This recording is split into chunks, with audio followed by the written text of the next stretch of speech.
Bien, chicos, entonces, perdón, ahí la pantalla y esto ya debería estar grabando. Hola chicos, ¿cómo están? Espero que bien. Como vimos en la clase presencial, vamos a grabar esta sesión para que puedan estudiar de forma asincrónica esta cápsula. Bien, bien, nos toca ver la cuarta semana del sistema neurovascular, ¿cierto? Y su caracterización a través de hallazgos imagenológicos. Bien, entonces los objetivos, los recursos conceptuales que vamos a ver el día de hoy es la organización vascular tanto del sistema nervioso central como del sistema nervioso periférico y la interpretación imagenológica de las estructuras anatómicas vasculares, ¿cierto? Y los territorios de irrigación que conforman cada una de las estructuras que vamos a ver, ¿ya? Los aprendizajes esperados que deseamos para esta sesión es poder identificar primeramente la anatomía del sistema vascular, del sistema nervioso central y del sistema nervioso periférico, la explicación fisiológica del flujo vascular, ¿cierto? Tanto cerebral como medular y su regulación en condiciones normales y el reconocimiento de estas características vasculares en base a las distintas modalidades imagenológicas que permiten evaluar estas estructuras anatómicas. Bien, vamos a intentar una nueva metodología tecnológica a ver si esto me echa manito. Bien, como habíamos comentado anteriormente, el sistema nervioso central, el sistema medular, es un sistema de alta complejidad que requiere una gran demanda metabólica. Recuerden que el gasto energético cerebral en un paciente adulto ronda el 25% de los requerimientos diarios, ¿cierto? Por lo tanto, es un órgano que exige una gran demanda anatómica, fisiológica, ¿cierto? Celular. Es por eso que el sistema nervioso central, como ven acá, tiene una caracterización vascular de gran relevancia. Tenemos irrigaciones que vienen directamente de la emergencia del callado aórtico, que eso entrega un potencial importante a nivel vascular, dado que lo que sale del callado aórtico, ¿cierto? La sangre oxigenada va a irrigar en una primera instancia órganos vitales, ¿cierto? De hecho, sale de la emergencia del callado aórtico y alimentar las coronarias, y después a través del tronco brachiocefálico, ¿cierto? Subclavia y carótida izquierda pueden alimentar hacia ascendente, ¿cierto? Como estamos visualizando en pantalla. Entonces, si nos fijamos directamente, tenemos un componente macroanatómico, ¿cierto? Y microanatómico, entendiendo que el parénquima cerebral tiene una irrigación tanto generalizada como profunda para poder suplir las necesidades metabólicas parenquimatosas, ¿ya? La trama arterial, como la trama venosa, como se visualiza en esta imagen, es de alta abarque, ¿cierto? Tanto de forma volumétrica, tanto en superficie como en profundidad del parénquima cerebral. Por lo que lo vamos a ir viendo paso a paso, ¿cierto? En base a los hallazgos imagenológicos. Bien, ahora, ¿por qué considero que es relevante que esta clase quede bien clarita en lo que respecta directamente a anatomía? Porque, bueno, a nivel nacional nosotros tenemos cierta incidencia de patologías hemodinámicas o de compromiso cardiovascular y, bueno, Chile no está ajeno a los accidentes cerebrovasculares, que es una patología de cierta recurrencia, se dan grupos poblaciones entre la segunda y tercera edad humana, ¿cierto? En pacientes adultos jóvenes y en pacientes ya longevos, y eso es una preocupación en base a, bueno, hábitos, ¿cierto? Rutinas y medioambientales que pueden influir directamente en este factor de riesgo. El accidente cerebrovascular es un tipo de patología que vamos a ver en la tercera unidad, ¿cierto?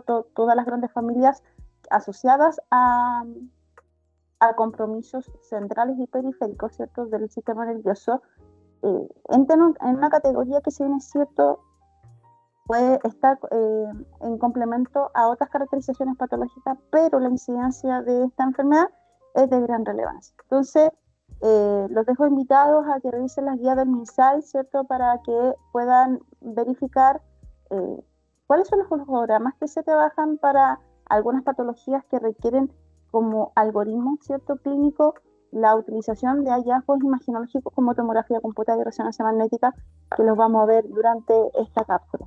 Y cuáles son los compromisos parenquimatosos del sistema nervioso que se ven comprometidos dependiendo de la estructura anatómica vascular que esté en compromiso directo o indirecto, ¿ya?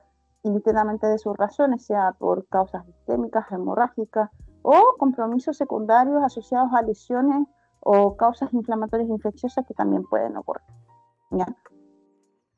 Bien, si nosotros tuviéramos que caracterizar y hablar un poco de lo que es el accidente cerebrovascular, creo que es una patología que puede describir un poco qué significa que estén afectadas o que estén comprometidas por alguna condición patológica y qué territorios son los que se ven comprometidos.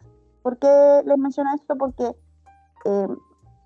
creo que hay que felicitar a nuestra macroestructura humana, porque la biología es muy precisa, ¿cierto? La trama arterial, cerebral y medular está creada de manera de que si por alguna razón alguna estructura anatómica vascular llega a comprometerse, no es que todo el cerebro se vea comprometido, sino que hay porcentajes y obviamente territorios dependiendo del grado de importancia vascular que tenga o la relevancia de irrigación que tenga la estructura anatómica en conflicto, ¿ya?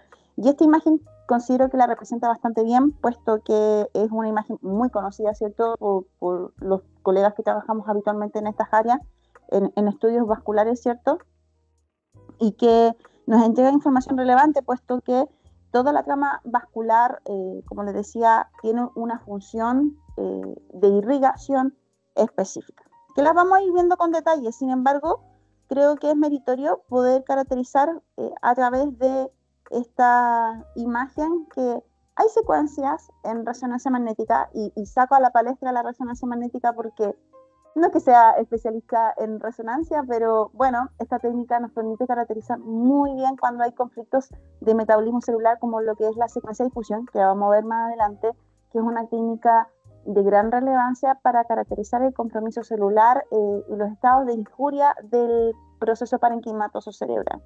Y este tipo de técnica nos permite que por algún compromiso isquémico hemorrágico, ¿cierto?, de alguna de estas arterias del polígono de Willis específicamente, podemos caracterizar los hallazgos de mayor relevancia territoriales, ¿cierto?, que irriga la arteria en cuestión.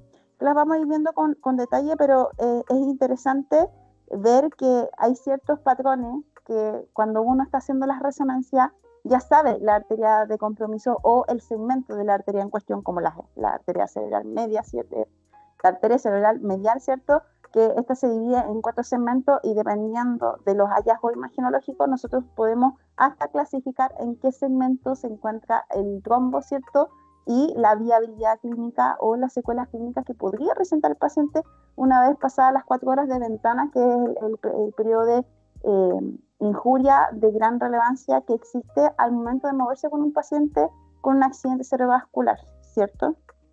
Bien, entonces, en base a esta premisa, ¿cierto?, que la resonancia es una técnica de gran relevancia al momento de evaluar los compromisos territoriales asociados a patologías vasculares de los grandes vasos, que es importante que nosotros conozcamos un poco el protocolo que da cierta incidencia, ¿cierto?, en los centros hospitalarios de alta complejidad, como lo que es el caso del protocolo Stroke, ¿ya? Creo que un poquito adelantada a hablar de protocolos, pero bueno, dado el contexto de la asignatura, amerita que les converse. El protocolo Stroke, ¿cierto?, es un protocolo que se caracteriza tanto en tomografía computada como en resonancia magnética y cumple dentro de los criterios de algoritmo asociados a la guía MISAL, es que pueda, a través de hallazgos rápidos, ¿cierto?, en contrarreloj prácticamente, poder dar información clínica de relevancia para tomar acciones de salvataje, ¿cierto?, en un escenario, o medidas clínicas, inclusive quirúrgicas, que puedan evitar las secuelas neurológicas asociadas a estos compromisos isquémicos o hemorrágicos, ¿cierto? Por lo tanto, las patologías de gran relevancia que se evalúan en un protocolo stroke, que vamos a ver el tipo de secuencias que se emplean, es para accidentes cerebrovasculares, ¿cierto?, de causa isquémica, hemorrágica, en estados agudos, ¿cierto?, precoces, hasta en estadios tardíos. Los TIA, ¿cierto?, que son los accidentes transitorios, ¿cierto?, compromisos de conciencia que pueden generar alguna secundario, alguna condición primaria, ¿cierto? Y, bueno, según indicación de tratante.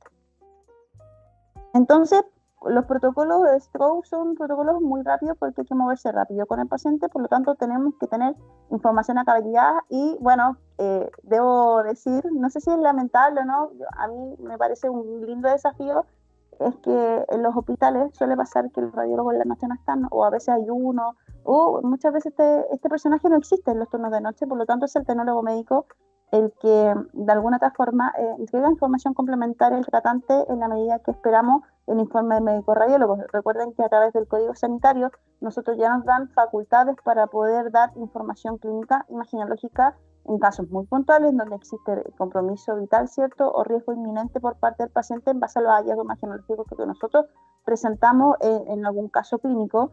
Y el accidente cerebrovascular es una de las patologías que indica el código sanitario en donde tenemos que entregar la información al médico tratante. Así que tener la destreza de los hallazgos anatómicos relevantes en base a los contextos neurológicos son de relevancia, chicos. Así que les dejo esta información para que seamos responsables también de los conocimientos que debemos presentar al momento de trabajar en centros hospitalarios de alta complejidad. Bueno, dentro de los criterios del protocolo stroke, el algoritmo mensal habla que, bueno, cualquier instancia de evaluación neurológica por parte del paciente, el estudio gold estándar es a través de la tomografía computada, porque es un examen rápido, ¿cierto?, un examen de bajo compromiso, y tenemos que partir con un escáner de cerebro sin contraste, puesto que estos nos van a permitir los hallazgos, ¿cierto?, de mayor relevancia en caso que nos encontremos con hemorragias agudas. Cuando no existen hemorragias agudas, sino que existen algunos hallazgos típicos como el signo de la cuerda, ¿cierto?, que son de causa isquémica, producto de un trombo, ¿cierto?, podemos recurrir a una segunda fase en tomografía computada, que es la angioTAC de cerebro, en donde sí, efectivamente, el hallazgo del signo de la cuerda se pueda complementar con la medicación de medio contraste para caracterizar la anatomía vascular cerebral, ¿cierto?, en caso de que nos encontremos con un accidente cerebrovascular de causa isquémica, ¿ya? Considerar que en base a esta premisa hay que decir, y lo digo tal vez un poquito con el pesar de que la tomografía computada es y será el método de diagnóstico para estudios vasculares, por dos premisas principalmente. Una, porque, bueno, es de bajo costo, de rápida adquisición, ¿cierto?, nos entrega una información anatómica de alta resolución espacial debido a las matrices de trabajo que presenta esta modalidad imaginológica, y además es una técnica que nos permite evaluar no solamente en una alta resolución espacial, nos permite caracterizar la pared vascular, ¿cierto?, el compromiso vascular anatómico, y aparte el contenido interno, sea por causas hemorrágicas o causas isquémicas. Entonces, la resonancia entra como un paso complementario a el aporte que nos entrega la tomografía computada. Sin embargo, la tomografía computada en los estadios precoces no entrega información de los compromisos territoriales como sí lo entrega la resonancia magnética a través del protocolo stroke, ¿ya? Por lo tanto, la tomografía computada nace con un TAC de cerebro sin contraste, y cuando hay compromisos vasculares de causa isquémica o hemorrágica, tenemos que administrar medio de contraste o sugerir al clínico pasar a la siguiente fase, que es un angioTAC de cerebro. Una vez que ya tenemos esta información complementaria, pasamos a la resonancia magnética, así que así se permite el escenario hospitalario, ya, porque hay lugares donde no existe la resonancia magnética, sino que solamente tomografía computada. Cuando pasamos al algoritmo a la siguiente modalidad imaginológica, que es resonancia magnética, nosotros nos vamos a encontrar con tres secuencias que son fundamentales para la información clínica y las medidas a tomar para el médico tratante en base a los primeros hallazgos imaginológicos, que es la difusión, el FLAIR y el T2 gradiente, y de forma complementaria podemos incluir un TOF, que es una secuencia geográfica de sangre blanca sin medio contraste, y un estudio de perfusión.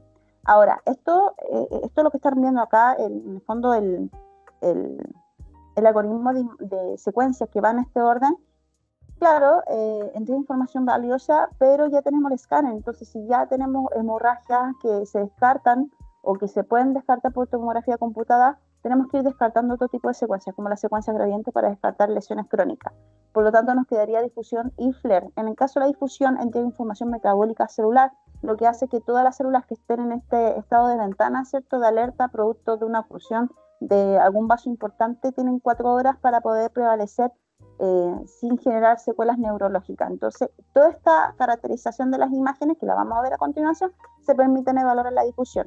En el caso del FLAIR, como ustedes ya bien conocen, que son una secuencia de familia espineico, ¿cierto?, específicamente turbo espineico de inversión-recuperación, lo que hace esta secuencia que a través de una inversión inespecífica de un pulso de 180 grados, esperamos un tiempo específico de 2000 a 2500 milisegundos para poder saturar el agua libre, de manera de poder caracterizar en una mejor premisa los componentes de agua ligada que son de causa patológica.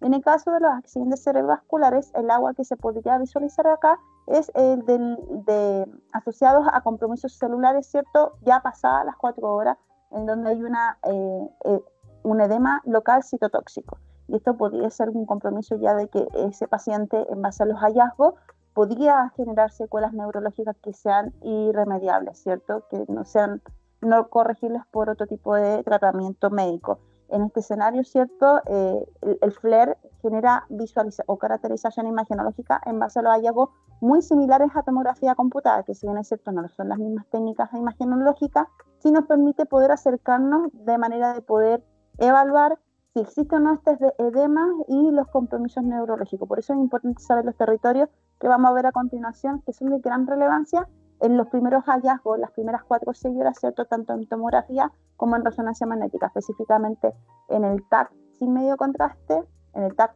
con fase angiográfica y en el caso de resonancia magnética, la difusión para ver evaluación metabólica celular, ¿cierto?, y compromisos asociados al edema citotóxico en una fase tardía posterior a las 6 horas que se pueden caracterizar en esta técnica, ¿ya? Como les comentaba anteriormente, acá tenemos 3 imágenes. La imagen de la derecha de su pantalla, tenemos una imagen potenciada. Perdón, chiquillos, voy a mover el lapicito, a ver, ¿no? Ahí sí, ya. En la imagen de la derecha de su pantalla tenemos una... perdón. A la imagen de la derecha de su pantalla tenemos una secuencia FLAIR, ¿cierto?, de inversión-recuperación. ¿Cómo sabemos que es FLAIR? Porque la sustancia gris, ¿cierto?, la estamos viendo hiperintensa, a diferencia de la sustancia blanca que la vemos hipointensa. La imagen del medio es una secuencia que no hemos visto todavía, pero es una secuencia de difusión. La secuencia de difusión se caracteriza por tener componentes híbridos y lo que permite es acentuar la señal del agua que se encuentra estática, ¿cierto?, versus el agua que se encuentra libre. ¿Y por qué es relevante este tipo de secuencia en los infartos? Porque habitualmente cuando hay una oclusión de la irrigación del parénquima cerebral, ¿cierto?, la célula tiene un mecanismo compensatorio pasando de un estado aeróbico a un estado anaeróbico. En este estado anaeróbico es un poco más complejo sobrevivir para la célula y tiene un tiempo límite que ronda entre las 4 y 6 horas. Cuando entra en este estado, la célula busca de alguna otra forma seguir oxidando, ¿cierto?, los componentes de las cadenas de carbono, ¿cierto?, para el proceso de respiración celular que se produce a nivel mitocondrial. El objetivo siempre es producir ATP para las funciones celulares básicas de sobrevivencia, ¿cierto? En este escenario, como hay una interrupción tanto de la nutrición asociada a oxígeno y asociada a glucosa, que es la que va a generar en su conjunto la oxidación a nivel mitocondrial, es que la célula empieza a buscar este tipo de elementos en otras partes y habitualmente el oxígeno lo encuentra en el agua intersticial, ¿cierto? Por lo tanto, la célula lo que hace es abrir los canales de acuaporina, ¿cierto?, para que ingrese la mayor cantidad de agua posible, y lo que hace es que la célula tienda a ensancharse, o sea, acumular mucha agua. Por lo tanto, el agua ingresa al citoplasma celular y empieza de una forma ya bajo estrés celular, ¿cierto?, a generar el proceso de respiración dentro de esta ventana en la medida que entre comillas, se espera corregir. Cuando ya hemos pasado las 4 o 6 horas, ya la célula no logra sostener este mecanismo y finalmente procede a la muerte celular. En este proceso de muerte celular hay una desintegración de la estructura celular, lo que hace que el agua circundante local empiece a radicalizarse, ¿cierto? Y por lo tanto la precisión del agua tiende a acelerarse y por secuencia empieza a caer su señal. Es por eso que se puede caracterizar en las secuencias FLAIR como el famoso edema citotóxico. Acá en este escenario, en base a esta premisa entonces, en base a la secuencia de difusión, que también logra de forma secundaria, como un postproceso, un mapa que es de mucha relevancia, que es el mapa ADC. El mapa ADC es una cuantificación exponencial de este compromiso entre el agua libre, ¿cierto? El agua que tiene un entorno armónico, ¿cierto? Y metabólicamente estable, a el agua que se encuentra, entre comillas, estancada, que está dentro de la célula, producto de un ensanchamiento como mecanismo de supervivencia celular. Entonces, ¿qué nos está queriendo decir? ¿Qué nos está queriendo decir este pool de imágenes?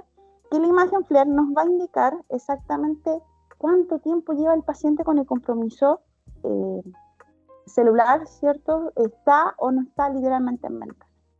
En la difusión nos permite caracterizar el compromiso celular que se encuentra alojado, o sea, la célula que está en una situación de emergencia. ¿Y cómo visualizamos el compromiso de una imagen celular en emergencia? Es porque en esta imagen los hallazgos, ¿cierto?, de compromiso vascular se encuentran hiperintensos. En este caso tenemos un territorio importante que probablemente sea la arteria cerebral media, ¿cierto?, del lado izquierdo, específicamente en M1. Aquí vamos a ver un poco de anatomía para caracterizar esta lesión. La imagen FLAIR no presenta hallazgos significativos, o sea, se ve, pero muy tenue. Por lo tanto, ¿qué nos quiere decir? Que los hallazgos que se ven en el FLAIR no concuerdan o sea, los hallazgos que se encuentran en difusión no concuerdan con el FLAIR, por lo tanto, está en un periodo de ventana. ¿Y cómo lo confirmamos también? A través del mapa ADC, en donde estos hallazgos que se ven hiperintensos en la secuencia de difusión distinta de 0, o sea, con un factor de 1000, en el mapa ADC lo vemos más hipointenso, ¿cierto? Hay una caída abrupta de la señal. Por lo tanto, estamos en un periodo de ventana. Acá tenemos otro hallazgo también, ¿cierto? A nivel parenquimatoso profundo, ¿cierto? En este caso tenemos un compromiso directo del segmento de los núcleos de la base. Probablemente haya un compromiso o en la inserción de la arteria cerebral media o la arteria cerebral posterior que pudiese ser, que pueden tener compromisos profundos, ¿cierto? Por ejemplo, la arteria cerebral posterior alimenta o irriga la región talámica y hipotalámica, ¿cierto? Y bueno, lo importante de esta imagen es que los hallazgos que vemos en difusión, el factor B1000 distinto de 0, ¿cierto? Los podemos correlacionar con el mapa de C, en donde hay una caída de la señal. Cuando vemos hiperintenso en factor B1000 e hipointenso en el mapa de C, podemos confirmar que efectivamente esa lesión tiene causa isquémica. Acá tenemos otro hallazgo de este mismo paciente, ¿cierto? Que habíamos visto anteriormente, que en el caso del FLAIR tenemos un hallazgo positivo, ¿cierto?, a la misma región que habíamos visto en las imágenes anteriores. Por lo tanto, podemos decir que este paciente se encuentra fuera de ventana. ¿Por qué? Porque ya se manifestó el edema local, ¿cierto?, producto de la muerte celular, y en la imagen de la derecha de su pantalla es un TOF, ¿cierto?, que es una fase angiográfica de sangre blanca sin administración de medio de contraste, y esta imagen nos puede confirmar que de forma anatómica normal la arteria cerebral media debería verse en su estado bilateral, ¿cierto?, tanto en el lado derecho como en el lado izquierdo, pero nos encontramos que en el lado izquierdo hay ausencia de la estructura vascular mencionada, por lo tanto probablemente la estructura vascular se encuentre ocluida por algún trombo, porque se descartan hallazgos de hemorragias activas, ¿ya? Entonces,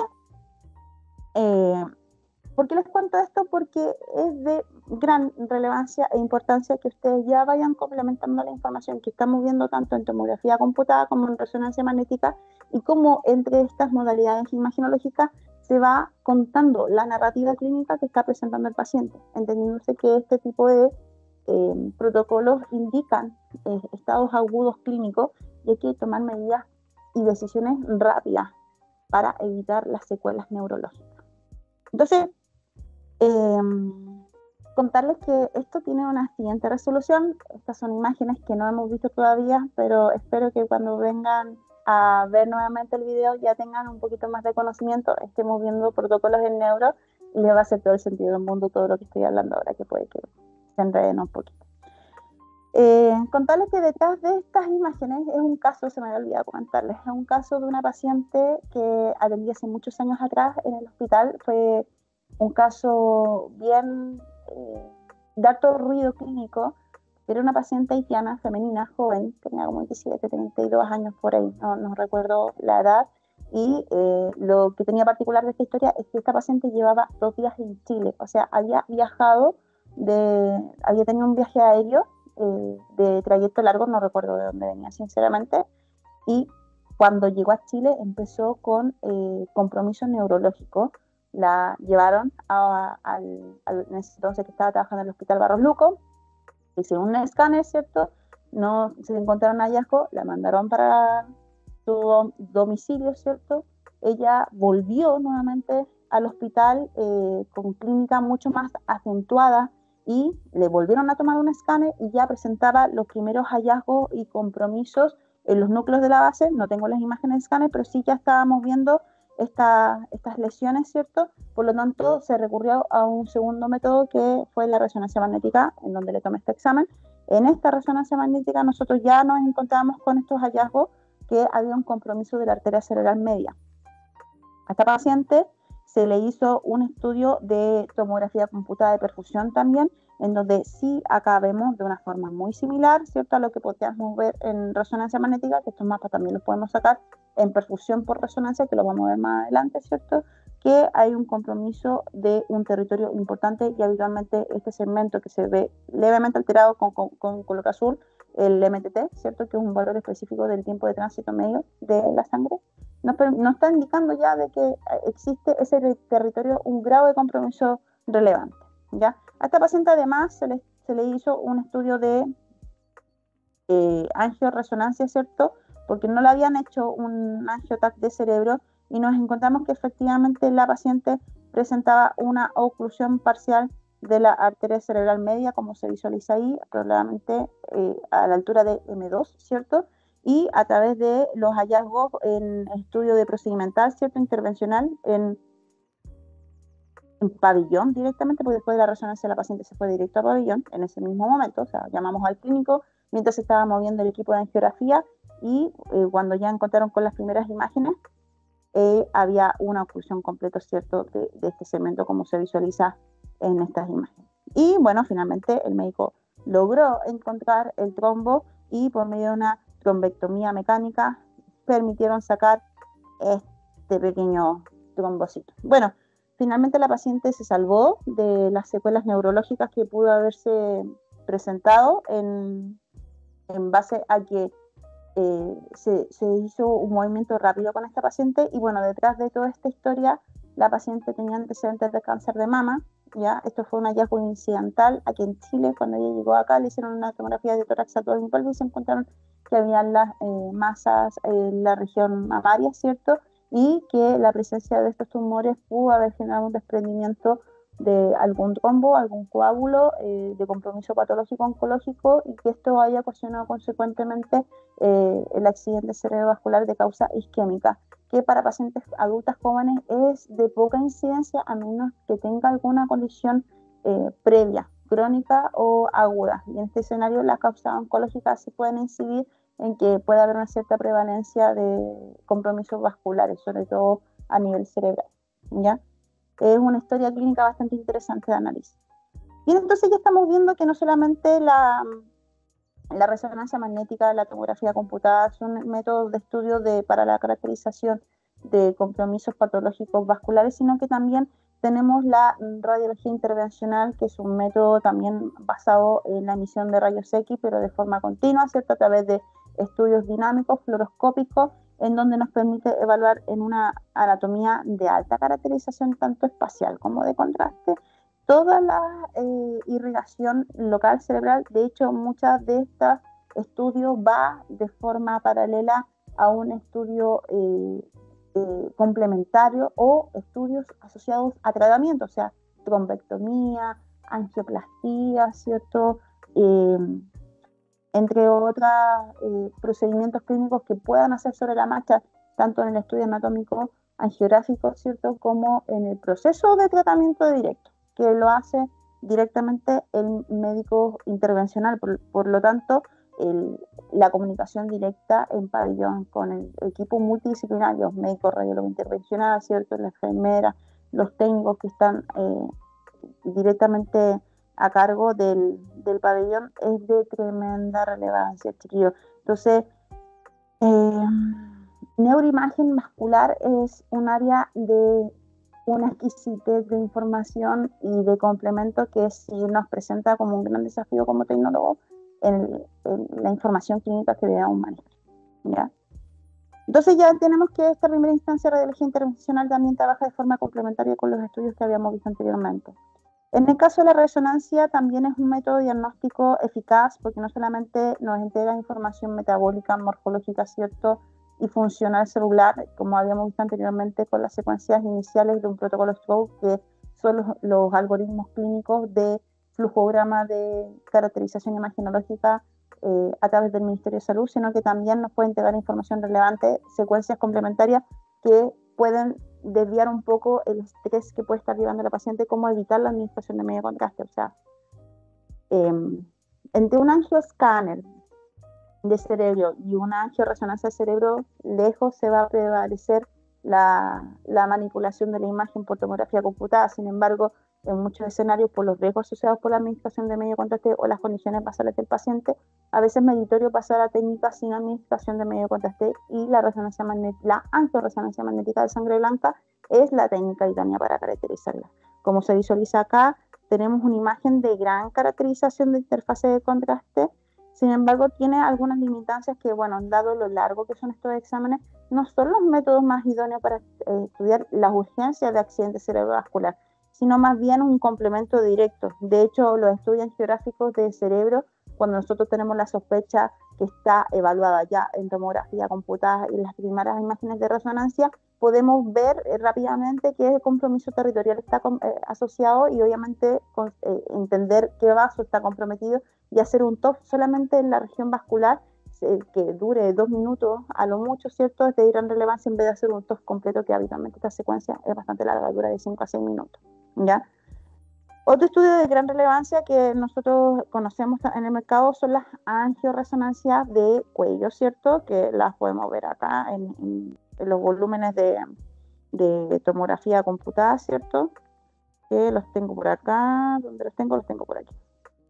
Entonces, en estas imágenes que voy a presentar a continuación, por ejemplo, tenemos un escáner por acá y vamos a trabajar con el MPR, ¿cierto? Ya, como se visualiza en esta imagen que estamos viendo a continuación, la tomografía computada es una referencia de caracterización anatómica, ¿cierto? Como se visualiza, estamos ventaneando acá, y que nos permite evaluar con una rica información morfológica, ¿cierto? La anatomía vascular, ¿cierto? Tanto arterial, y después vamos a ver como de la trama venosa, ¿ya?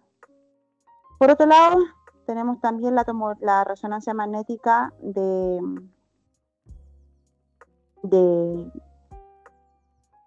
tanto en fases geográficas arteriales, venosas, se pueden administrar sin medio de contraste, y cuando nosotros administramos medio de contraste también podemos hacer estudios de vuelo de la perfusión angiográfica, ¿cierto? Vamos viendo la llegada, ¿cierto? La perfusión vascular y la salida venosa del medio de contraste, ¿ya?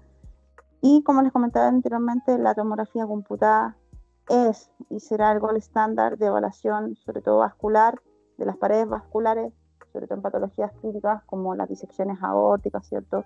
O las neurismas, que es la técnica para poder caracterizarla, porque lleva administración de medio de contraste, porque la opacificación de la arteria tiene una mejoría en resolución espacial y resolución de contraste.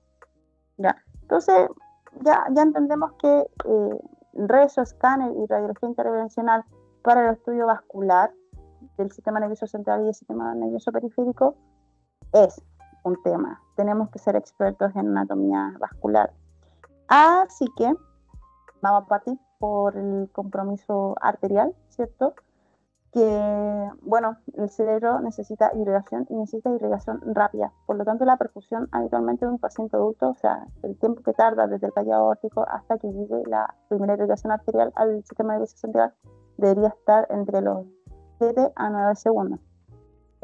Dependiendo del paciente, bueno, entre 8 a 13 segundos, ¿cierto? Dependiendo de la hemodinámica del paciente. Ahora, ¿de dónde viene esto? Principalmente de las ramas comunes de la emergencia del callado aórtico. Tenemos desde el lado derecho el tronco brachiocefálico, en donde se desglosa la arteria subclavia derecha y la arteria carótida común derecha. Por el lado medio, ¿cierto? Hacia la izquierda sale la arteria carótida común izquierda, ¿cierto? Y posteriormente nos acompaña la arteria subclavia izquierda, ¿ya? De las arterias subclavia, tanto derecha como de la izquierda, salen las emergencias de las arterias cerebrales, tanto derecha, ¿cierto? Como de la izquierda, que desde ambas arterias salen estos vasos importantes. ¿Por qué es importante entender eso? Porque, bueno, no tengo una diapo que lo diga, pero el compromiso arterial del sistema nervioso central está dividido en dos grandes segmentos. Está en el compromiso de irrigación vascular anterior y en el compromiso de irrigación vascular posterior, ¿ya? Esto es importante porque la irrigación territorial arterial anterior está directamente asociada a la alimentación de la carótida interna, ¿cierto? Que la vamos a ver un ratito más.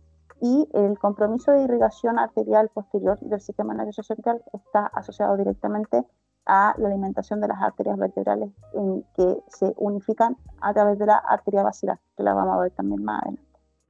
Bien, entonces me voy a dirigir desde la ruta de la alimentación de la irrigación arterial anterior, así que vamos a partir por los estudios de la carótida, ¿ya? La carótida es un gran vaso que alimenta la irrigación arterial del segmento cervical y que esta se divide en dos, en la arteria carótida externa y la arteria carótida interna a través de la bifurcación carotidia, ¿ya? Esta bifurcación carotidia, no tengo ninguna imagen de esta bifurcación, emerge desde la arteria carótida externa, que esta va a estar asociada a 8 ramas de alimentación, principalmente de causas superficiales y glandulares, ¿cierto? Así que tenemos la arteria tiroidea, ¿cierto? La faringea, la lingual facial, y desde la emergencia superficial tenemos la arteria occipital, la auricular superior, ¿cierto? La temporal y la maxilar, ¿ya? Pero esto es como a repaso anatómico. Lo que me interesa es llegar a la arteria carótida interna. La arteria carótida interna tiene una rica función de irrigación, puesto que es la precursora de la primera alimentación cerebral, que tiene que darse sí o sí a través de la alimentación hipofisiaria. El sistema límbico es un área de gran relevancia junto con el tronco, con el romboencéfalo, ¿cierto? Que es toda la base craneana, por lo que las funciones vitales, ¿cierto? Que suplen esta función neurológica en el tronco cerebral, ¿cierto? El cerebelo, junto con las regiones límbicas que en su conjunto conforman el sistema reticular, es de gran relevancia. Entonces ya sabemos que el cerebro va a irrigar estas primeras zonas que son autónomas de nuestro organismo, ¿cierto? Tronco cerebral, hipófisis y todo lo que compromete el sistema límbico reticular. Ahora, la arteria carótida es una estructura vascular de gran relevancia para los estudios patológicos de accidentes cerebrovasculares de causa isquémica principalmente. Esta, como se visualiza acá, tiene una disposición anatómica bastante variable en su tránsito hasta llegar a conformar el polígono de Willis, que es donde tenemos que llegar como gran sistema de alimentación cerebral. Entonces, la arteria carótida interna, como se visualiza en esta imagen, va a llegar a unirse, ¿cierto?, directamente a través de la arteria cerebral media, ¿cierto?, y las comunicantes anteriores. ¿Ya? La arteria carótida interna va a tener varios segmentos, específicamente son 7 los segmentos que tiene, y que estos se pueden caracterizar a través de tomografía computada o a través de la resonancia magnética en cualquiera de sus metodologías angiográficas, ¿ya? Esto se divide de acuerdo hacia dónde está transitando el componente vascular. parte de la región cervical, ¿cierto? Como el término de caudal craneal, ¿cierto? Término de las partes blandas hacia la irrigación interna parenquimatosa cerebral. Después entra al área petrosa, que es el segundo segmento carotidio. Después va a entrar, previo al cavernoso, a la región de la cerum y entra al cavernoso. En esta parte es importante mencionar, puesto que cuando nosotros llegamos a la región cavernosa, hay que entender dos premisas. La primera, cuando llegamos en esta área, lo primero que se va a alimentar es la hipófisis. Por lo tanto, las ramas arteriales hipofisiarias superiores e inferiores están alimentadas directamente de esta región cavernomatosa, por lo que los conflictos patológicos asociados a causas isquémicas pueden generar un compromiso directo de esta glándula.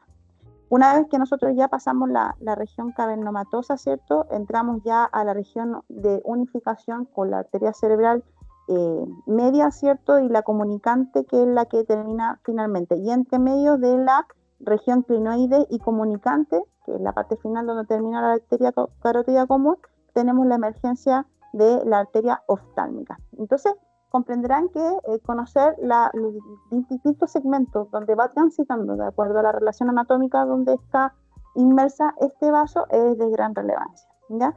Entonces acá un poquito lo mismo, parte por la región cervical, ¿cierto? Después entramos a la región petrosa y ya entrando desde la región petrosa, la región cavernosa es una de los segmentos de mayor relevancia porque tenemos alimentación directa de la arteria hipofisiaria tanto inferior como superior y además entre la región petrosa y la región cavernomatosa se presentan las primeras emergencias de irrigación al tronco cerebral, ¿ya? Y obviamente dentro de las emergencias del tronco cerebral tenemos los pares craneales que cumplen funciones vitales dentro del organismo.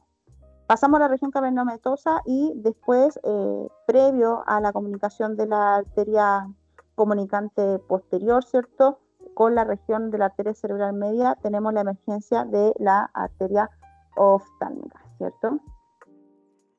Bien, otro esquema que me gustó bastante, ¿cierto?, que dibuja este segmento petroso, que es de gran importancia, y la región cavernomatosa, que va a alimentar directamente la región superior y la región inferior de la glándula hipofisiaria, ¿cierto?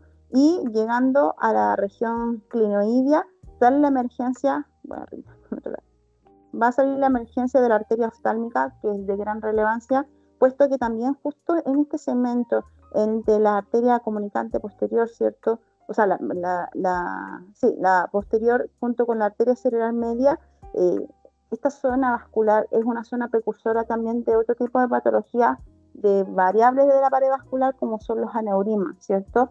Y esto puede ocasionar conflictos también en pacientes de acuerdo al tamaño del aneurisma. Así que es importante conocer que la arteria carótida común, desde cervical hasta la región de la unión entre las comunicantes y la arteria cerebral media, se divide en 7 segmentos y cada uno de ellos va a generar un compromiso territorial de importancia, ¿ya? Acá lo importante de conocer la irrigación arterial del seno cavernoso es que esto da una alimentación directa del componente hipofisiario, o sea, si tenemos conflictos isquémicos en este segmento anatómico, claramente el sistema límbico debe haber interferido.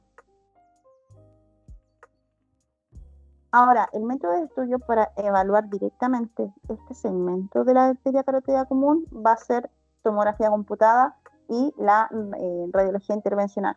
¿Por qué acá en este segmento, específicamente en este segmento, tenemos conflicto fisiológico? Porque como se visualiza un poco la anatomía, la región de la carótida interna es literalmente un territorio vascular muy tortuoso. Y eso hace que la técnica a través de angiografía de sangre blanca, eso quiere decir la secuencia TOF que nosotros ocupamos sin administración de medio contraste, puede generar conflicto al momento de su adquisición, dado que una de las condicionalidades de esta secuencia es que necesita mantener la perpendicularidad con el vaso, y si no lo logra, mantiene esta oblicuidad parcial, va perdiendo información en su señal. Por lo tanto, no es el método más idóneo para estudiar específicamente el sifón carotidio, así que siempre la angioresonancia de cerebro tiene que venir acompañada previamente de una angioTAC de cerebro. Ahora, ya sabemos que desde la arteria cerebral, desde la arteria carótida común salen las emergencias de la arteria cerebral media, ¿cierto? Y que el trayecto vascular de esta arteria genera una alimentación de relevancia en este segmento que más de compromiso cerebral autónomo.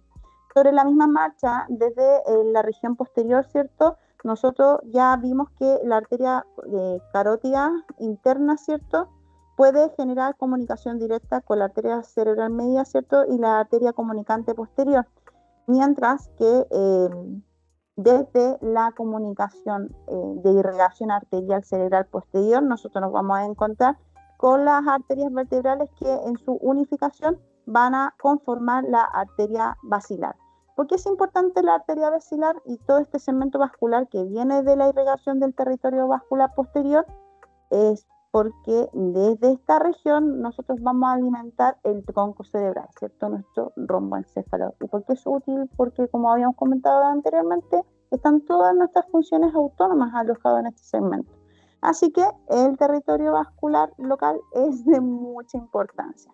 Entonces ya sabemos que las arterias vertebrales, ¿cierto?, derecha e izquierda van a conformar la arteria cerebral, la arteria basilar. Y la arteria basilar va a emerger primero la famosa apica, que es la arteria cerebrosa posterior inferior, ¿cierto?, y que va a alimentar todo el segmento inferior cerebeloso, mientras que la arteria cerebelosa anteroinferior va a alimentar el tracto parenquimatoso profundo del componente cerebroso, y la emergencia superior del tronco basilar va a emerger la arteria cerebelosa superior, que va a alimentar todo el territorio parenquimatosa superior, ¿ya?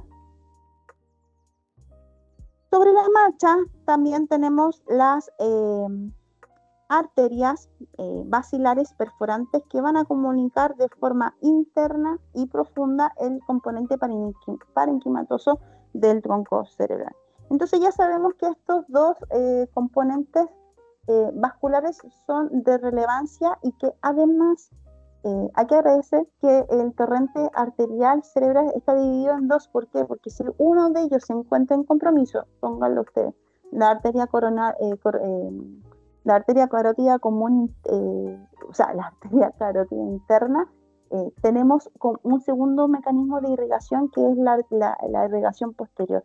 Entonces no queda el cerebro 100% o con una oclusión parcial, sino que hay un segundo mecanismo de irrigación que está compensando este proceso, y que eso puede darnos medidas de salvataje vascular en el proceso patológico que esté cursando el paciente cuando hayan compromisos de la carótida interna, ¿cierto? Bien, y viceversa también se puede dar, porque también podemos encontrar oclusión de la arteria basilar, como por ejemplo. Entonces, como ya conocemos los territorios básicos de ingreso de la irrigación arterial cerebral, ¿cierto?, es que nosotros empezamos a reconocer que estas arterias comprometen la irrigación de ciertos territorios, y que dependiendo del segmento va a abarcar cierta condición que, si no tomamos medidas inmediatas, van a quedar con secuelas neurológicas. Entonces, a modo complementario, ¿cierto?, podemos decir que las arterias cerebrales o el territorio de irrigación arterial, ¿cierto?, anterior va a abarcar el compromiso territorial supratentorial, ¿cierto?, y límbico principalmente, mientras que la región de irrigación posterior va a estar directamente influenciada en la región límbica y en la región cerebelosa o el tronco cerebral, ¿ya? Entonces, ya que hemos hablado de la irrigación basilar, comentar que la irrigación basilar, que es parte del proceso de irrigación posterior, va no solamente a alimentar el segmento cerebeloso y el tronco del cerebral, ¿cierto?, como parte del romboencéfalo, sino que también vamos a tener las emergencias de la arteria cerebral posterior, ¿ya? Ahora, ¿cuál es el compromiso de irrigación de la arteria cerebral posterior? Va a alimentar la trama inferior, que la visualizamos acá, la trama inferior del lóbulo temporal, ¿cierto?, el segmento occipital, y parte también de algunos segmentos del sistema límbico, como el tálamo, ¿cierto?, y parte de la irrigación hipotalámica. Bien, en este mismo esquema, entonces, como ya sabemos la irrigación de la arteria cerebral posterior, que la visualizamos directamente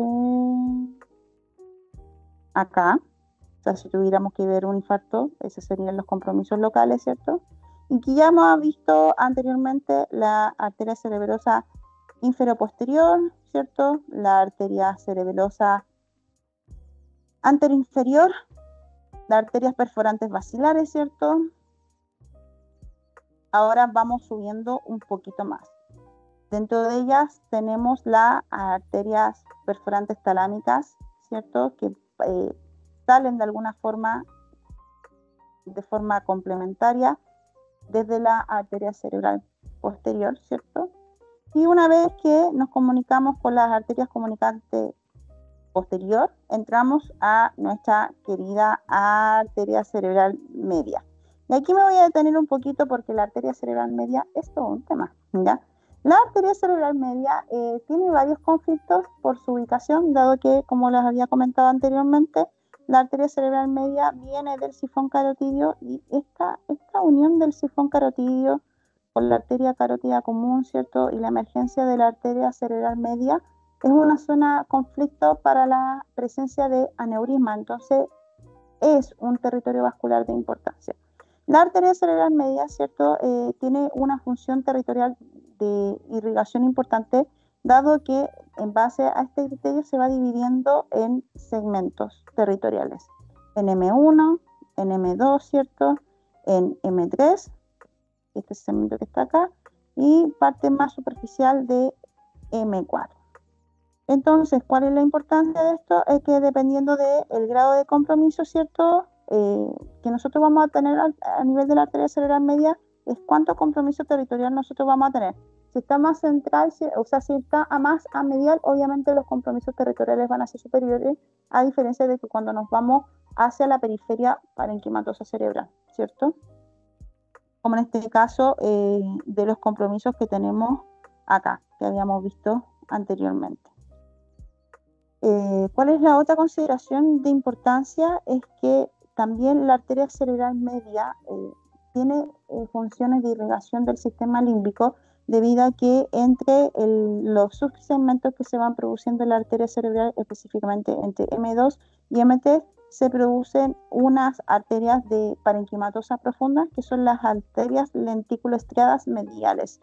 ¿Y por qué esto es relevante? Porque los pacientes que son más añosos habitualmente empiezan con microinfartos en la región lenticular, ¿cierto? Que son hallazgos típicos en resonancia magnética y que esto pueden generar algún compromiso vascular, ¿cierto? De forma aguda o de forma crónica, dependiendo de la clínica que presente el paciente, sobre todo esos pacientes que vienen con cefalea con signo pulsátil, ¿cierto?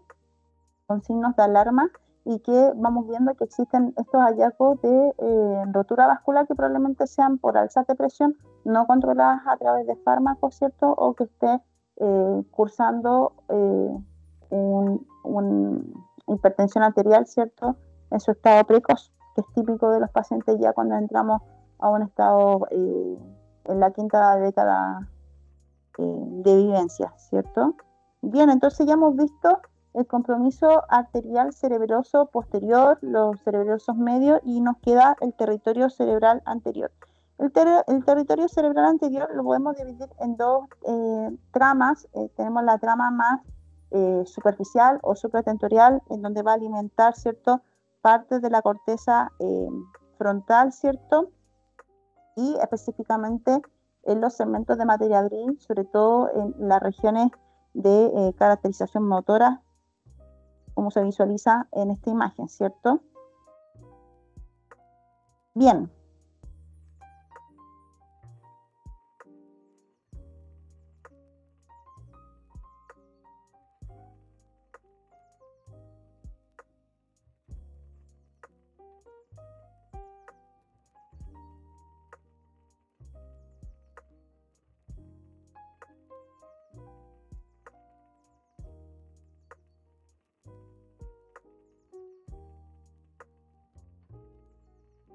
Bueno, estas imágenes son adquiridas de Imager, chiquillos. Yo las grabé acá solamente a modo de reforzamiento y creo que es bastante amigable revisar la anatomía territorial que presenta esta aplicación, que es bastante útil, ¿cierto?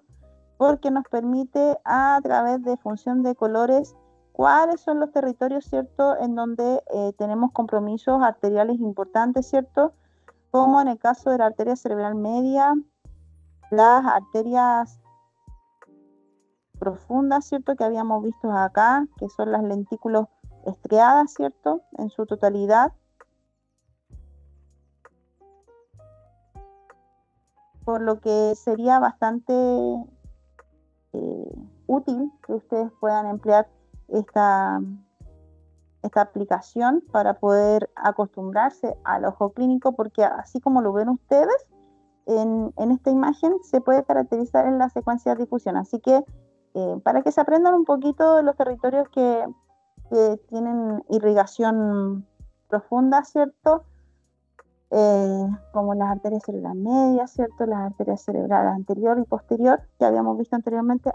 No, se me había olvidado comentarles de la arteria cerebral anterior, pues chiquillos, se me había olvidado. Bien, como se visualiza acá en esta imagen, la arteria cerebral anterior tiene dos compromisos de consumo que había visto anteriormente, uno que es más superficial, ¿cierto?, que alimenta toda la región de la neocorteza, que tenemos la región callosa marginal, las ramas frontales internas y paracentrales, y de una forma más interna, en la región límbica tenemos la arteria pericallosa, que también da a ramas laterales, ¿cierto?, internas, que dan irrigación a la región parietal y la región frontal. Bien, si nosotros podemos ver esta caracterización desde un plano sagital, ¿cierto?, vemos que la arteria cerebral tiene un amplio compromiso de la región frontal, ¿cierto?, y la región parietal, que a su vez, junto con la arteria cerebral posterior, dan un sostén de irrigación al sistema límbico, como habíamos comentado anteriormente, ¿ya? Así que les dejo estas imágenes que ustedes las pueden recolectar. Ahora que me enteré de que tienen cuenta Imayus, la pueden revisar perfectamente con sus cuentas de usuario, y créanme, es bastante útil esta información, porque puede ser imágenes de prueba. Ahí se las dejo, ¿ya? Bien, hablemos un poco del componente venoso cerebral. El componente venoso es un poco más simple que el componente arterial, bueno, a mi criterio, ¿cierto?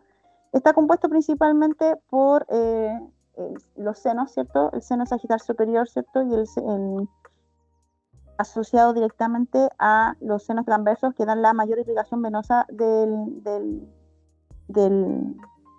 parénquima cerebral, ¿cierto? También tenemos, dentro de las regiones más profundas, tenemos el seno sagital inferior, que va casi de forma paralela con el seno sagital superior, ¿cierto? Y lo que se ve con un color un poquito más azul, ¿cierto?, que son las venas más profundas, ¿cierto?, que van a dar comunicación a la región superficial con la región parenquimatosa profunda de nuestro parénquima cerebral, tanto en las regiones frontales, ¿cierto?, perforantes, parietales y occipitales, ¿ya?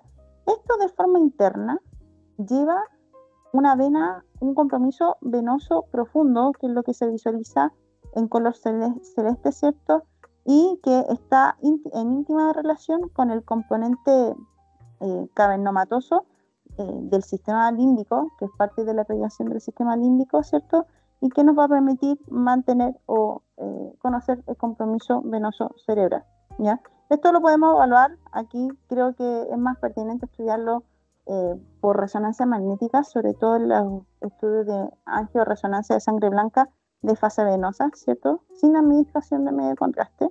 Considero que esta técnica es bastante útil, dado que la administración de medio de contraste puede generar contaminación profunda parenquimatosa desde esta técnica, lo que hace que se vea un poquito más sucia la imagen. Sin embargo, como se visualiza acá, tenemos una imagen angiográfica de la fase venosa y pareciera que estuviera bastante limpia esta imagen. Y es de gran relevancia poder estudiarla mediante resonancia magnética, porque al trabajarla en MPR, nos permite tener una mayor manipulación del componente venoso, a diferencia de tomografía computada, que cuando administramos medio de contraste se ve el compromiso de administración de contraste tanto en la trama arterial como en la trama venosa. Y como se visualiza acá, de hecho nosotros podemos hacer inversión de las señales, ¿cierto?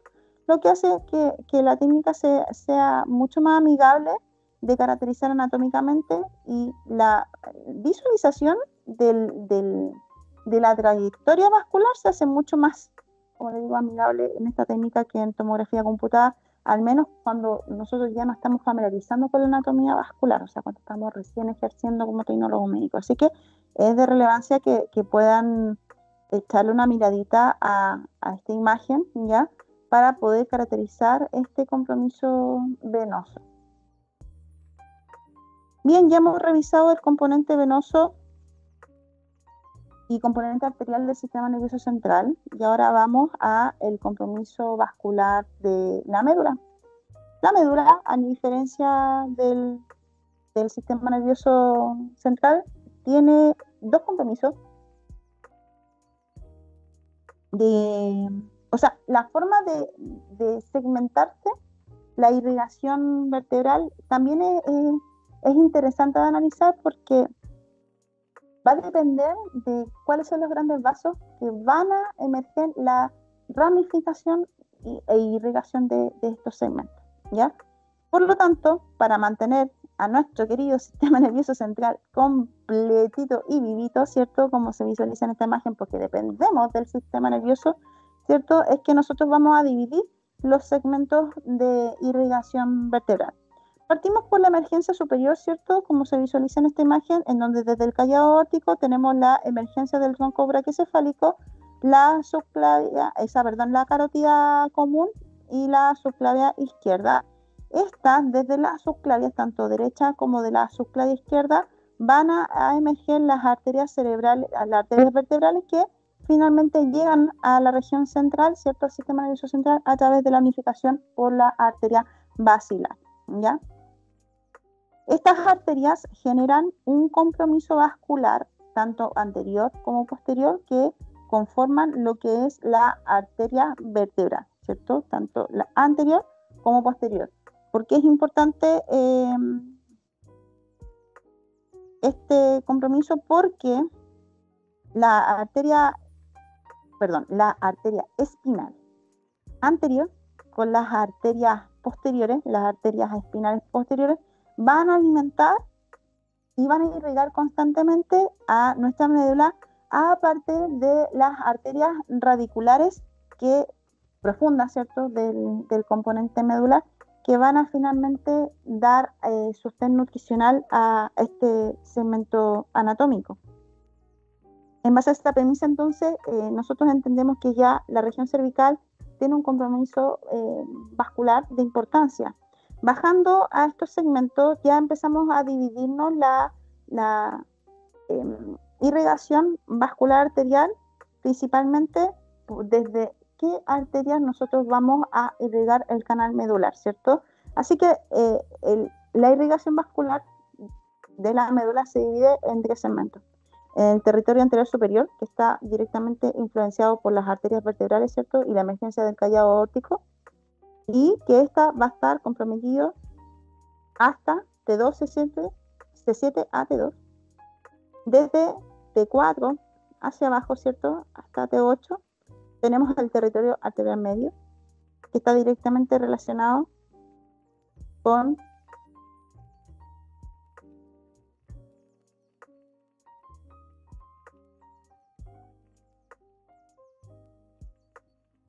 que está directamente relacionado con la arteria intercostal aórtica, ¿cierto? Y el territorio arterial inferior, que está íntimamente relacionado con la arteria radicular anterior, o la famosa Adamkiewicz, y que esta termina a nivel de L1 con la arteria radicular lumbar. Entonces, si nosotros nos empezamos a fijar, el cuerpo tiene un mecanismo de irrigación muy inteligente, generando que el compromiso, en el caso de que existan compromisos vasculares, sean específicos, ¿cierto?, localizados, y no haya un compromiso sistémico de todo el eje, puesto que durante toda la ruta medular hay emergencias nerviosas, ¿cierto? Periféricas, siendo las más importantes el plexo braquial y hacia abajo, ¿cierto? Desde el cono medular, que se da habitualmente en L2, ¿cierto? Hacia abajo, donde termina el cono medular, sale el cabo de quina que va a desproyectar el plexo lumbar. Bien, entonces, la región cervical, como les comentaba anteriormente, está directamente encargada la arteria carótida común, ¿cierto? Desde la trama central para la irrigación cerebral anterior y desde las regiones de irrigación cerebral posterior está directamente comprometido las arterias vertebrales que van a nacer desde las subclavias, tanto derecha como izquierda. Tanto resonancia magnética como tomografía computada son técnicas de estudio para caracterizar ambos territorios de irrigación. Sin embargo, nuevamente, la tomografía computada nos va a superar con creces el estudio anatómico vascular, principalmente de este segmento anatómico que es de gran relevancia. Considerar también que este segmento de irrigación vascular está en íntima relación con el plexo braquial. Y esto se da habitualmente desde CT hasta T3, T4, en donde hay un compromiso de emergencia nerviosa de importancia, ¿ya?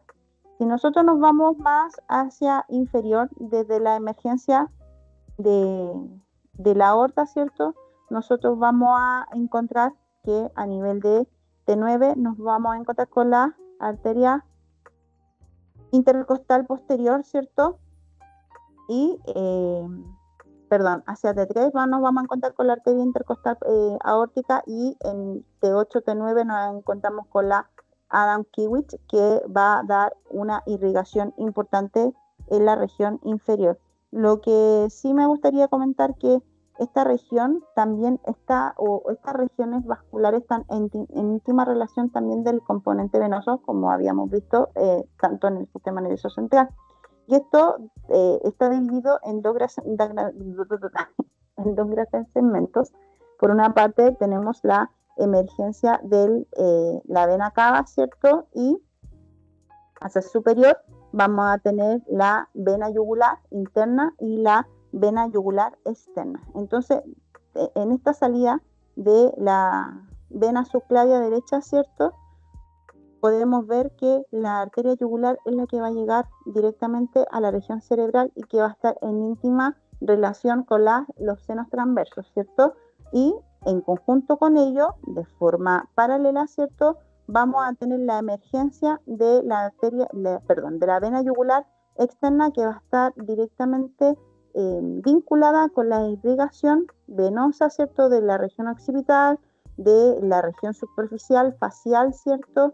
Y la región temporal en su región superficial, versus la yugular interna, que, como les comentaba anteriormente, van en íntima relación con los senos transversos. Desde un aspecto más medial, ¿cierto? Nosotros nos vamos a encontrar con la vena ácigo, ¿cierto? Que es una vena de la emergencia de la vena cava superior, y que esta en la región dorsal, ¿cierto? Se va a dividir en dos, que son la vena hemiácigo, ¿cierto? Y la continuidad de la vena ácigos. En ambos escenarios existe una irrigación importante o ramillas vasculares venosas importantes en la región vertebral. No, parece que no tengo ninguna diapo, no tengo ninguna diapo relacionada con la irrigación venosa local, pero como se visualiza en estas imágenes, nosotros sí podemos ver que ya existen retornos venosos importantes, sobre todo en la composición ósea, dada la importancia de irrigación metabólica local.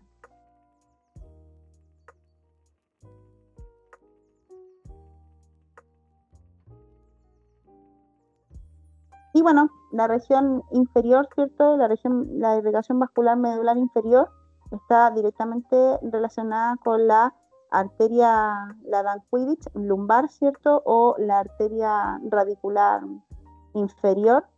y estas se subdividen en la arteria radicular anterior y en la arteria radicular posterior, ¿cierto? Donde van a mantener un compromiso vascular en el filo terminales o en la cola de caballo que da conformidad al plexo lumbar. No sé si se fijan, esta técnica de caracterización anatómica sí o sí las vamos a poder encontrar por tomografía computada. Lamentablemente en estos segmentos de irrigación vascular media e inferior dependemos directamente de esta técnica, dado que la resonancia magnética da, en base a sus cualidades físicas, como el protón tiene que pasar por vasos bastante estrechos en su diámetro, esta técnica es bastante limitada. Súmenle que además en resonancia magnética no logramos trabajar con matrices tan altas como en tomografía computada, así que trabajar con angioscáner de aorta, por ejemplo, de tórax, abdomen y pelvis, es de gran relevancia al momento de caracterizarla. De hecho, vamos a intentar de visualizar un angio de abdomen, solamente damos referencia para que puedan evaluar el compromiso anatómico que se visualiza en esta técnica y que en resonancia magnética, de hecho, yo no encuentro estudios. Hay un estudio que hice por ahí en algunos años de una angio de aorta, pero aún así no, la técnica no supera a tomografía computada. Así que lo que vamos a ver ahora sí es de utilidad clínica. Vamos a hacer una inversión de contrastes para mejorar la caracterización de la imagen, ¿ya? Y si se visualiza en el plano sagital, que lo vamos a ver directamente, si no nos va a tomar mucho tiempo, en esta imagen podemos ver las emergencias un poquito más finas, ¿cierto? Acá tenemos el tronco celíaco, por ejemplo, tenemos la arteria mesentérica superior y por aquí más abajito debería estar la emergencia, ahí está, la emergencia mesentérica inferior. ¿Ya? Y si se visualiza acá, a medida que nosotros vamos viendo, salen las emergencias que nosotros habíamos comentado anteriormente, ¿cierto? Las radiculares superiores, ¿cierto? O la Dankwitz de T9, estamos al 5, 4, 3, 2, 1, 12, 11, 10, 9, entonces deberíamos andar por... Aquí te pillamos, Waze. Aquí te pillamos, aquí está la emergencia radicular. Y un poquito más abajito también podemos encontrar el resto de la emergencia radicular, pero en este caso del segmento inferior. Entonces, ¿cómo se visualiza en esta imagen? En la tomografía computada. No podemos competir literalmente con ella, permite una característica, bueno, tiene un aneurisma este paciente, no sé si lo habían visto, pero ahí está con su lumen falso, ¿cierto? Nos puede caracterizar con una mejor acentuación de la interfase de contraste, permitiendo que el clínico tenga opciones de reconstrucciones tridimensionales, ¿cierto? Con matrices isométricas, en base a la gran cualidad que tiene esta modalidad imagenológica. Bien, y para terminar quería comentarles que también no solamente los estudios vasculares se estudian a través de la morfología vascular, sea por tomografía computada, y para el compromiso anatómico intraluminal a través de la resonancia magnética de sangre blanca específicamente, sin administración de medio de contraste y con administración de medio de contraste. También podemos caracterizar estudios de perfusión del parénquima cerebral. Los estudios de perfusión lo podemos hacer tanto en tomografía computada como en resonancia magnética. No voy a entrar en los detalles técnicos de estas modalidades porque los vamos a ver en la asignatura de cada una de estas modalidades, así que tiempo al tiempo, chiquillos. Sin embargo, hay que conocer algunos datos que son relevantes a nivel central de esta cápsula, que por una parte tenemos que la perfusión cerebral se consigue específicamente asociando el volumen de sangre que pasa por un tejido determinado, y esto se mide en la cantidad de ml por cada 100 gramos por minuto de parénquima cerebral evaluado. Y normalmente la perfusión cerebral rondea entre 40 a 60 ml por cada 100 gramos por minuto de evaluación, ¿ya? Así que la perfusión entrega información valiosa, no solamente anatómica, ¿cierto?, sino que anatómica territorial, vascular, sino que también el estado de permeabilidad de la irrigación vascular, y es un precursor, un indicador de la viabilidad neurológica del tejido o del territorio parenquimatoso que se encuentre en compromiso, ¿cierto? Y como referencia nos permite evaluar de una forma indirecta el metabolismo tisular que está sufriendo este tejido, ¿ya? Tanto en tomografía computada se puede hacer, como les comentaba, mediante la perfusión. Sin embargo, la tomografía computada aquí sí genera ciertas limitancias, dado que es un estudio que emite radiación ionizante y la perfusión requiere de múltiples volúmenes en tiempo real, de manera de que existe una alta entrega de radiación para el paciente, sin considerar de la administración de medio de contraste y los flujos altos que requerimos para esta técnica, ¿ya? Ahora, es muy útil porque saca mapas de cuantificación, de valorización cualitativa y cuantitativa, que son el CBB, el CBF, que es el flujo sanguíneo,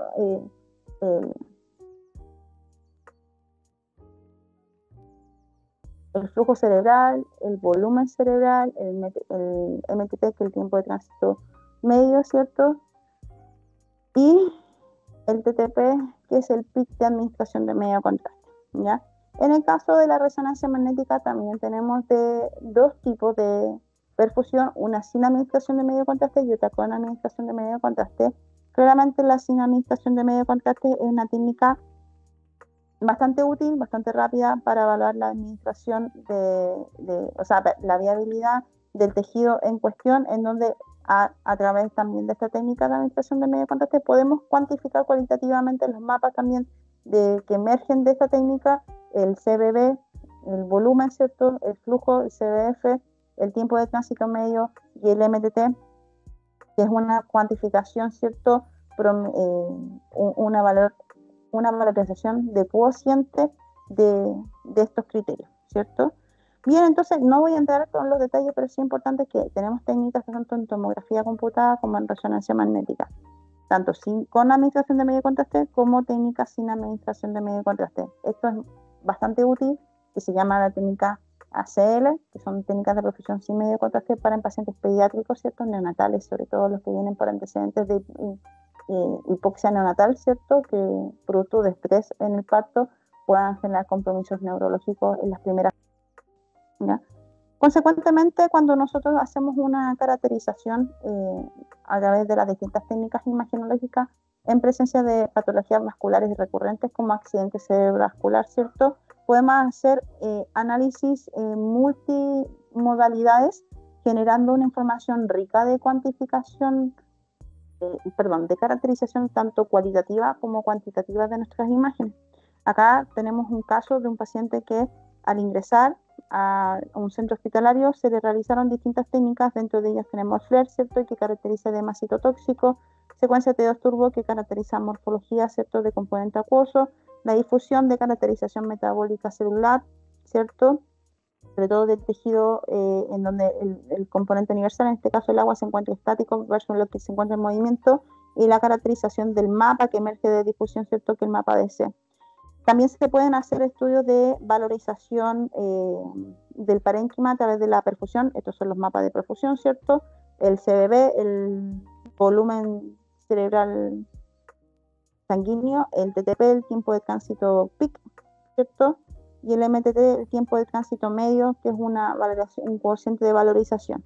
El estudio angiográfico, ¿cierto?, que es el TOF, y posteriormente a las 24 horas ya podemos tener secuelas de compromisos territoriales, ¿cierto?, en las distintas técnicas que inicialmente no se alcanzaban a ver, ¿ya? Entonces ya sabemos que no solamente tenemos las secuencias anatómicas, morfológicas, angiográficas, en tomografía computada, en resonancia magnética, tenemos secuencias de viabilidad para parenquimatosis cerebral a través de la perfusión, en tomografía computada y en resonancia magnética, sino que además en resonancia magnética, que no lo tiene en tomografía computada, tenemos la secuencia difusión, que es una de mis secuencias favoritas, ¿cierto?, y que tiene por gran cualidad realizar la sensibilidad de la molécula de agua, ¿cierto?, la que se encuentra intracelular versus el extracelular, y que se puede cuantificar con los pulsos de gradiente que se van aplicando en el módulo de base que tiene esta secuencia. Y como consecuencia podemos caracterizar un mapa ADC, que es un mapa de cuantificación exponencial, y eso nos permite evaluar los tejidos que se encuentran parcialmente en movimiento versus los tejidos que se encuentran estáticos, ¿cierto?, frente a acciones patológicas vasculares como el accidente cerebrovascular de causa isquémica, y que esto se relaciona directamente con los mapas, que son postprocesos que nosotros hacemos en resonancia magnética, que nos dan información cualitativa de importancia. Ya, así que como para terminar les voy a poner casos particulares. Acá a la izquierda de su pantalla tenemos una tomografía computada sin administración de medio contraste y a este mismo paciente se le hizo una secuencia de difusión y podemos caracterizar que las lesiones que se caracterizan en la región temporal, ¿cierto? Que probablemente sea de compromiso M4 del lado derecho del paciente, no se logran ver en su totalidad, o al menos a simple vista, de forma grotesca. De hecho, hay una caída de la señal en tomografía computada, lo que nos pudiese estar arrojando información de que este estadio ya está pasado de las 4 o 6 horas. De hecho, yo apostaría ya para las 6 horas. Versus esta occipital que probablemente sea asociado a la arteria cerebral posterior del lado derecho, que en tomografía computada no logramos ver. Por lo tanto, este segundo territorio pudiese estar dentro de ventana. Acá tenemos otro caso de un paciente que se le hizo una tomografía computada a la izquierda de su pantalla y medio de su pantalla, y aquí a la derecha de su pantalla tenemos una secuencia difusión, y que logramos ver que en tomografía computada los hallazgos que tenemos a nivel de difusión, ¿cierto?, que específicamente deberían estar en M1, ¿cierto?, o con compromiso parcial del sifón carotidio del lado derecho, en escáner no se logran ver. O sea, estos hallazgos no caracterizan, por lo tanto el paciente pudiese estar dentro de ventana y pudiese estar en una medida de salvataje. Ahora, con ese nivel de abarque territorial, entrar en esa zona es bastante riesgo, y dentro de la experiencia vascular que he tenido cuando he tenido que enfrentarme a este tipo de pacientes y verificar, si llamar al equipo de radiología intervencional, muchas veces estos territorios tan amplios juegan en contra un poco y son como arma de doble filo, porque de manera secundaria, cuando se producen compromisos vasculares importantes, se producen patrones patológicos secundarios como el vasoespasmo. El vasoespasmo no es más que una estimulación de la pared vascular, ¿cierto? Y eso puede ocasionar debilitamiento del lumen interno vascular. Por lo tanto, cuando tienen que entrar los radiólogos intervencionales con guías, ¿cierto?, para hacer convectomías mecánicas, el hecho de que entren con la guía y se enganchen probablemente al lumen vascular pueden generar un desgarro de este lumen y pueden ocasionar una complicación mayor e inclusive una hemorragia masiva. Entonces, cuando nos encontramos con estos territorios de compromisos tan amplios, a veces los clínicos tienen que tomar decisiones drásticas, como no entrar e intervenir, porque al entrar con guías puede generar un efecto de mayor compromiso, inclusive puede perder la vida del paciente en ese procedimiento. Entonces, que quede con la secuela neurológica de un compromiso de M1, ¿cierto?, o compromiso de un trombo del sifón carotidio, versus entrar a pabellón con una trombectomía mecánica y que se pueda desgarrar la arteria y que pueda morir el paciente en el procedimiento. Probablemente el clínico prefiera que quede con la secuela neurológica para prevalecer la vida del paciente, ¿ya? Y este es un último caso en donde sí efectivamente se le hizo una tomografía computada al paciente. Acá le hicieron un FLAIR, aunque ustedes no lo crean, está con artefacto de movimiento, un T2 turbo, ¿cierto? Y pasa un rango de horas que desconozco, pero probablemente hayan sido más de 6 horas. Tenemos una segunda tomografía computada y una secuencia de difusión, y si se visualiza en esta imagen, acá no tenemos ningún compromiso que estamos viendo de diferencia en esta imagen. Probablemente acá estaba a menos de las 6 horas y ya aquí pasaba las 6 horas. Y la resonancia a través de la secuencia de difusión puede esclarecer con una sensibilidad altísima en la interfase de contraste cuáles son los territorios de compromiso y cómo poder entrar o nos entrega información clínica de cómo el clínico puede entrar a tomar medidas de salvataje para este paciente. Bien, chicos, eso sería. Traté de hacer un resumen y a tomar este concepto vascular que tiene que ser un poquito complejo, de una forma muy amplia, ya probablemente para las solemnes les ponga imágenes territoriales, así que vayan estudiando las arterias y el territorio de compromiso vascular que tienen perfusión irrigar. Y nos estamos viendo en la siguiente clase. Un abrazo.